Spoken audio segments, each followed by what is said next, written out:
Yitro advises Moshe to appoint, to enlarge the judicial system. And he appoints ministers for the thousands, for the hundreds, for the 50s, for the tens. Yeah. Chazal say that there were 78,600 judges, Dayanim, appointed, and you ask yourselves, Rebbeinu Shalom, do we really need a judge for every 10 people? How many Dayanim do you need per capita in a country? One for 10,000, one for 5,000, one for 50,000, one for 10? What are we talking about? And here comes Rabbi Yaakov Tzvi Mekelenburg, the author of the Ketav Kabbalah, and he brings a Masorah from the Vilna Gaon, says that this appointment of Dayanim wasn't only judges per se, but it was educators. The whole system goes together of people who judge, but also people who teach. And the Dayanim in potential were teachers. And that makes sense. How many teachers do you need per capita?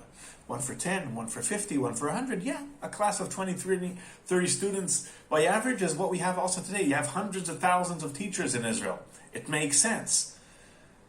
And that explains the number, and which connects us to what the Rambam says in his introduction to the Mishnah. Why is Masechet Avot, all the tractate that deals with all how a person should behave, is ben adam lechavero, and is always working on his midot, on his traits, that is in Seder Nezikin, with all the law. Why is it there?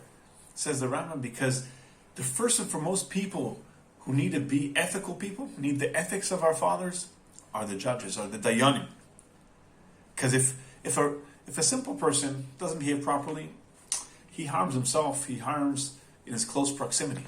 But a judge or a leader that isn't ethical, that could ruin the whole society. Oh yeah, we've experienced that lately very much.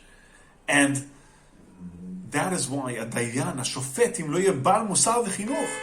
He has to have, that's why Masechet Avot, the ethics, have to be together with the law. Because the judges, the Dayanim, have to be, first and foremost, ethical people.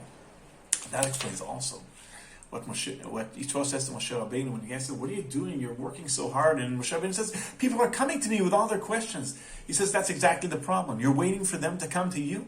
You have to reach out to them. Teachers are people who reach out. Educators reach out. You don't only sit in your office and wait for someone to come, or sit in the chamber or wherever it is. You have to teach it to them.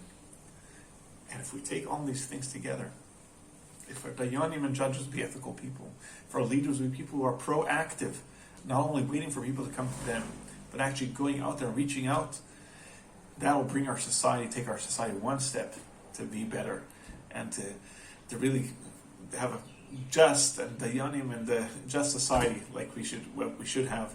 Shabbat shalom.